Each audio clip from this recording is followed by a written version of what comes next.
Hello, this is Gareth and the iMoot team. It is my great pleasure to welcome Karrie, Vitti, who's going to be presenting about online communities. She's a long-time Moodler, does loads and loads of training and stuff, and has been a participant at iMoot for many, many years. Once again, on behalf of the team, thank you very much for taking the time to present, and over to you. Thank you. My PowerPoint did it come back on? Because it just crashed on me. Do you see my PowerPoint presentation?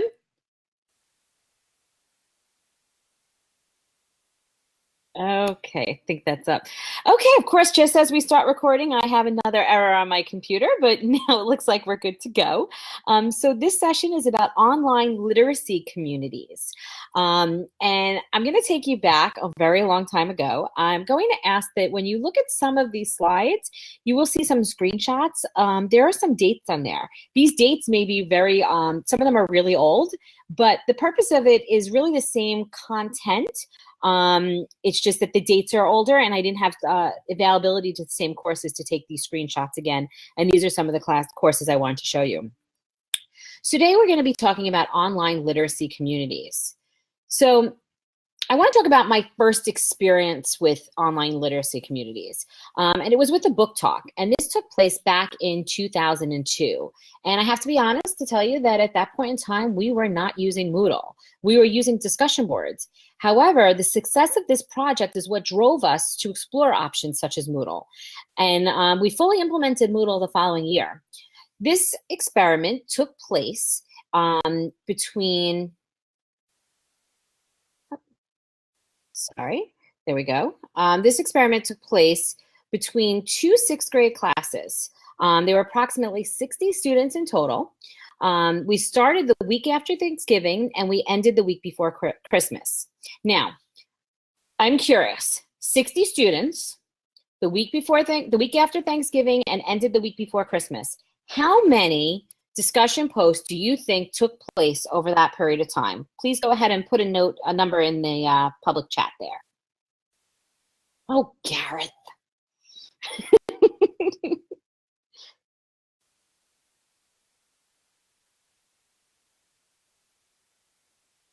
Yes, I know it was. We started this, and this was with the book talk, and we started using Moodle the following year.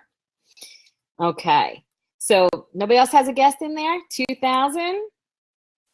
You know, usually when I do this, people say like 50, 80, but then again, I am talking to Moodlers. So the answer is correct. It was over 2,000 posts. The students were fighting to go to the library during lunch. They would come to school early. They would stay late to work in the computer lab. The students were engaged in this book. They talked about the characters.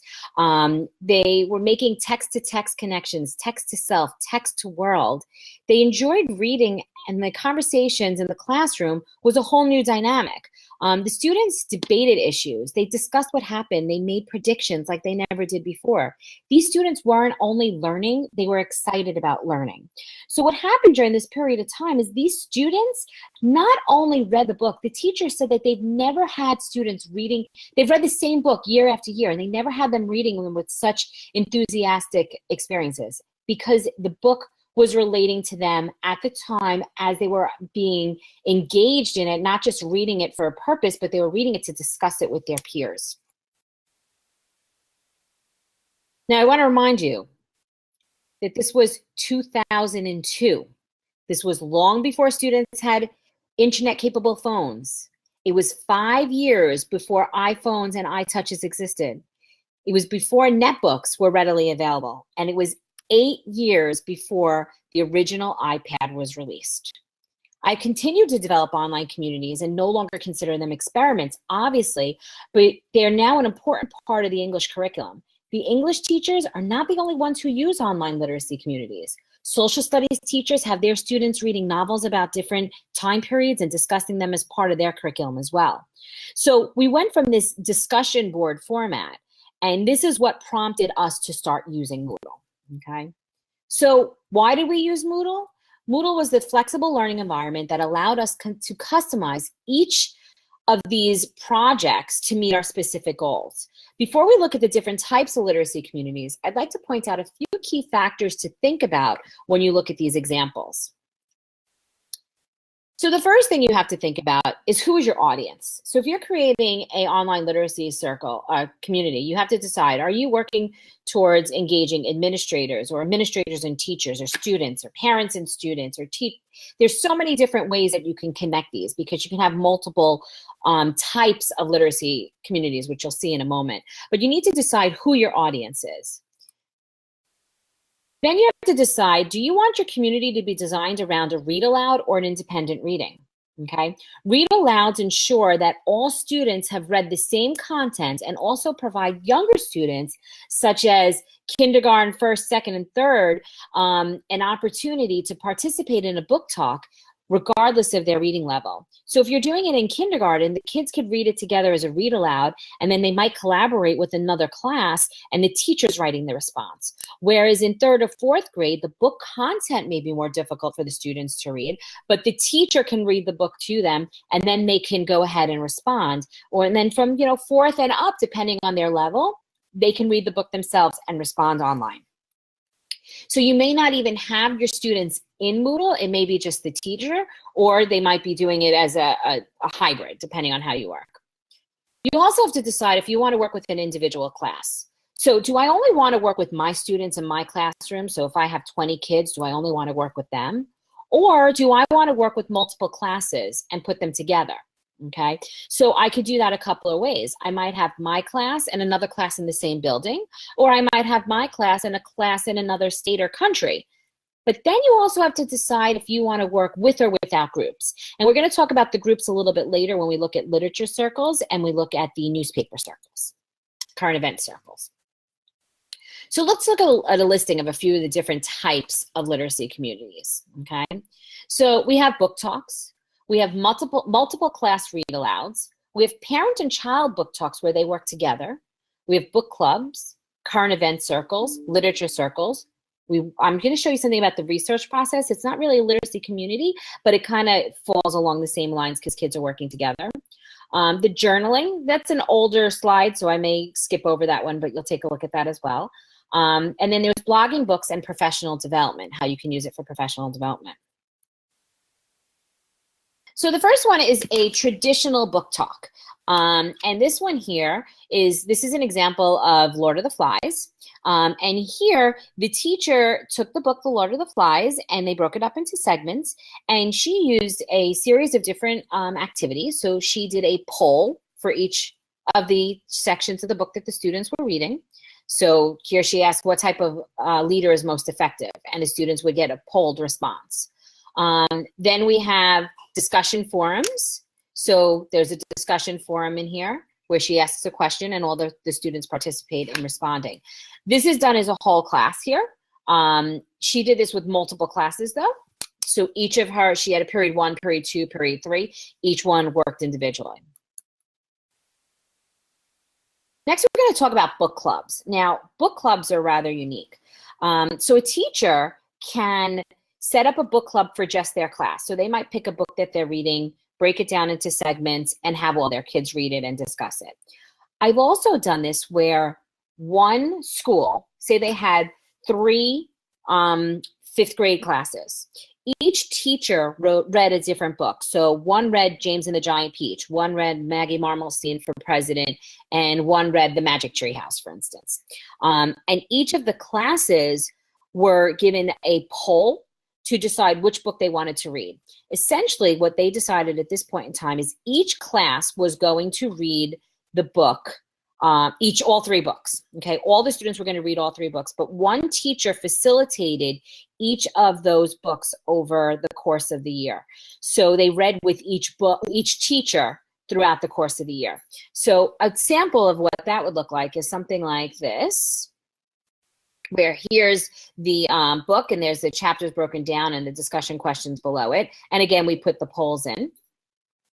We've done the same type of thing where we had parents and children reading books together. So we took a book.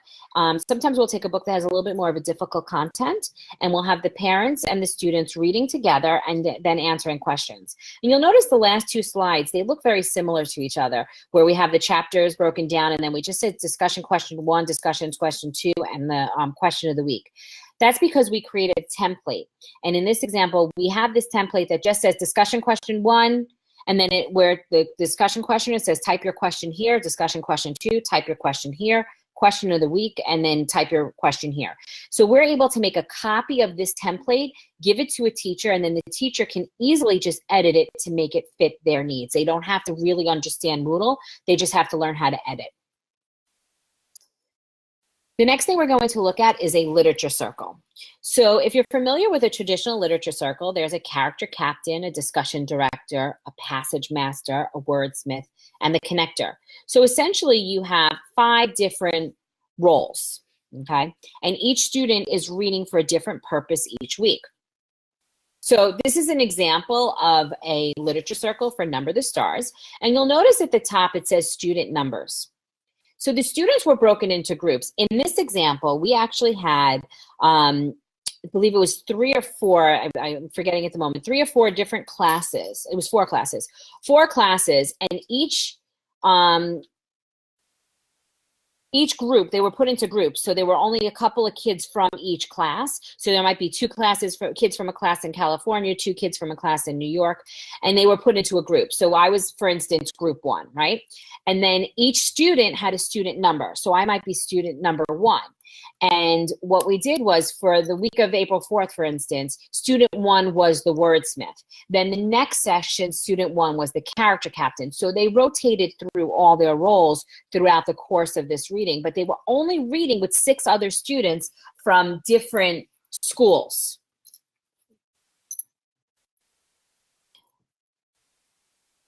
Okay, and then you'll see we have, again, the discussion questions. Now, when the students participated in this, and I had to be careful with student content at some point, so some of these slides don't have all the student content, but they would put up their question.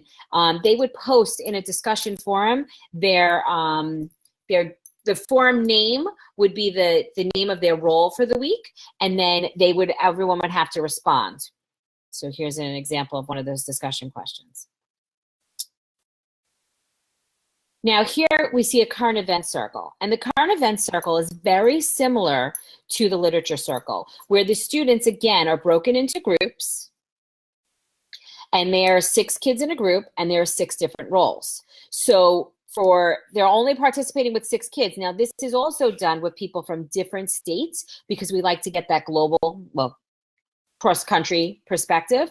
So the state reporter, the entertainment reporter, and each week a student is looking in the newspaper or for an article or online for an article that has something to do with their role. So for instance, the first week I might be the state reporter, and therefore at that point in time I would be looking for something that has to do with my state to discuss within my group.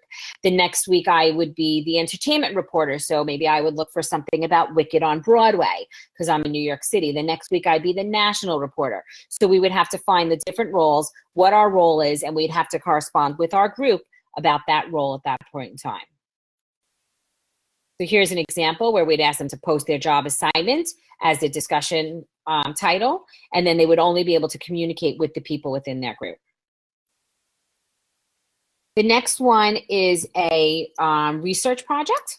So here we had the kids working in groups. We had kids from 2 different schools working together, and what they did was they were developing a research project, okay? So we took Moodle and we created it in a way that guided them through the entire process. So you'll see it says narrowing down your topic, and we gave them some information about how to narrow down their topic. And then there was a discussion forum to put their topic. And then there was developing their essential questions, and we gave them activities and an area to write that. An area for research, and in that area, they would go in and they would use the discussion forum to post the different websites, and then the research wiki to start breaking down the content that they learned. There was an ongoing bibliography. They had to develop an outline. They developed the outline using the wiki.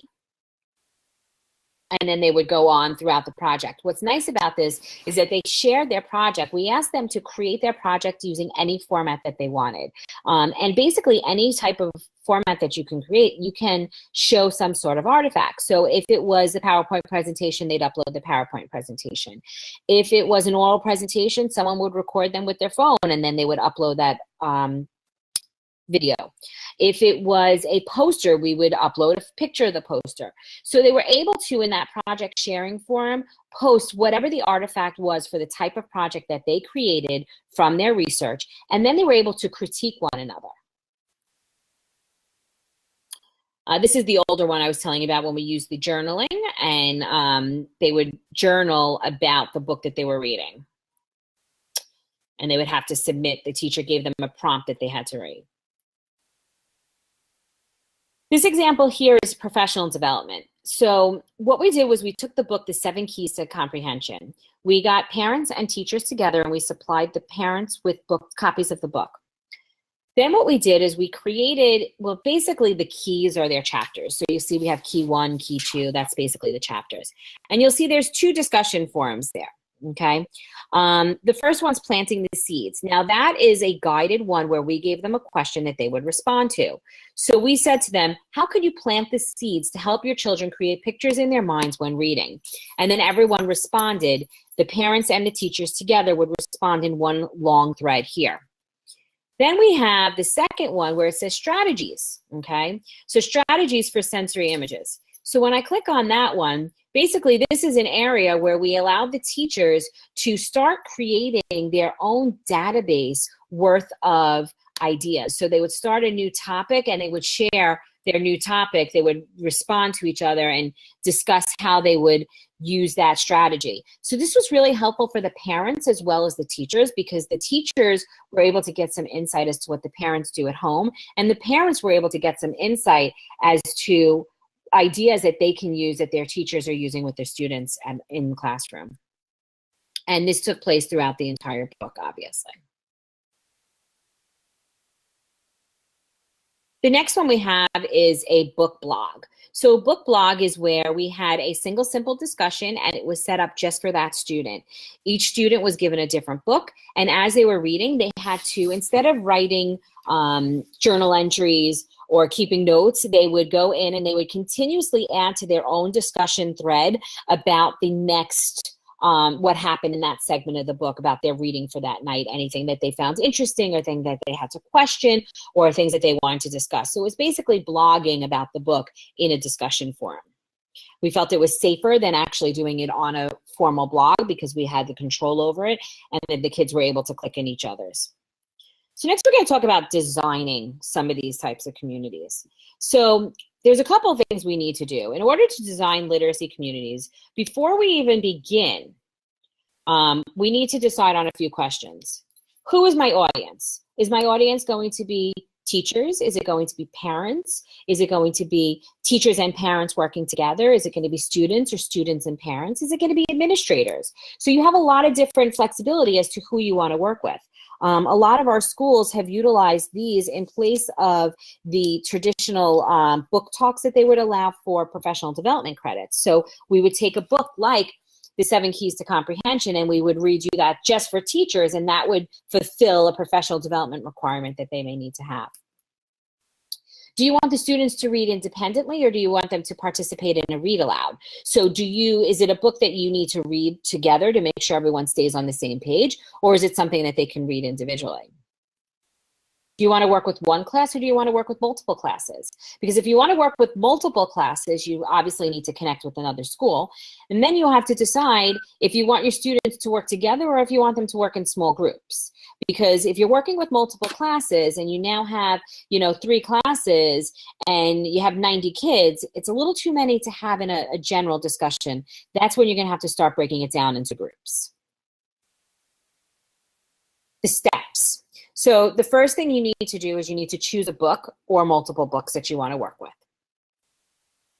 Then I suggest breaking it down into readable chunks. So I always tell the teacher, take the book and break it down into segments. So where, you might have chapters 1 through 5 or 1 through 3, depending on the book, and then 4 through 8, depending on how you want to break the chapters down. So you want to break it down into readable chunks. Once you've broken it down into readable chunks, you need to decide on a reading schedule. How fast can I expect them to read this segment of the book? Okay. After you've done that, you have to decide on the format. Do you want it to be a book talk? Do you want it to be a literature circle? Do you want to be a book club?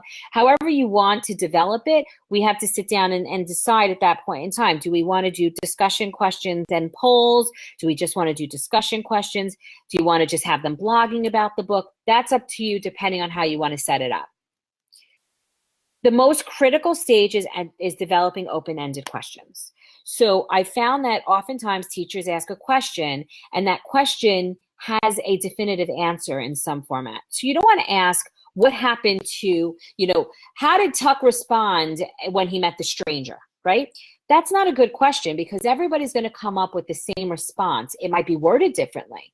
But what you might say is, Tuck responded in such a way when he met the stranger. Have you ever been in a similar experience? How did you react? Do you agree with how Tuck responded? So it is kind of critical that you look at those different, sorry, my laptop just went to sleep. There we go. You have to develop those questions in a format that the students would be able to respond rather than having a definitive answer.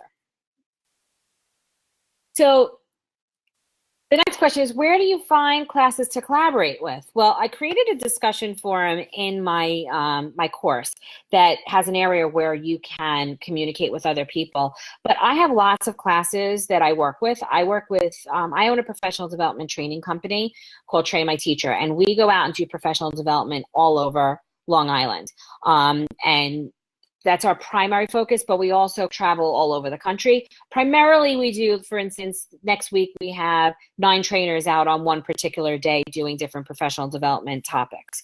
So we have a reach of a lot of different people. So if you are interested in working on a book talk or a book club or a literature circle, and you're looking for another class to connect with, please feel free to reach out to me. I would be more than happy to connect you with another school. If you give me the name of the book that you're interested in or the topic that you want to find a book to work on, I could find another class to connect you with.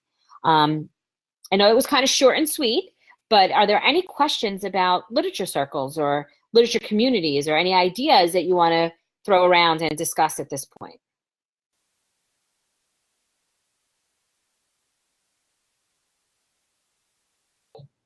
Hi, Karrie. It's Gareth from the iMoot16. As you know, I'm just going to mute you a second. Just take while people are talking, putting in perhaps in the chat room thing there. On behalf of the iMoot, thank you. Very informative, diverse.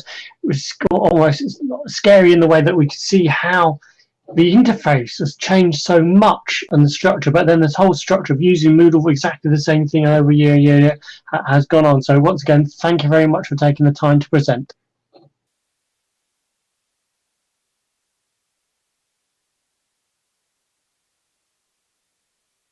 Thank you. And it kills me because some of these examples, unfortunately, I would love to update the slides, but the problem is that I don't have access to these particular courses. And a lot of the teachers, a lot of the schools in the most recent years have put in place different privacy regulations for the school. So I can't take some of their content and take pictures of it anymore. Even if I erase the names, a lot of the schools won't allow me. So fortunately, I still have these old screenshots from obviously a older version of Moodle, which will allow me to showcase some of the pieces, but I can't recreate that at this point in time. But it is amazing to see where Moodle has gone.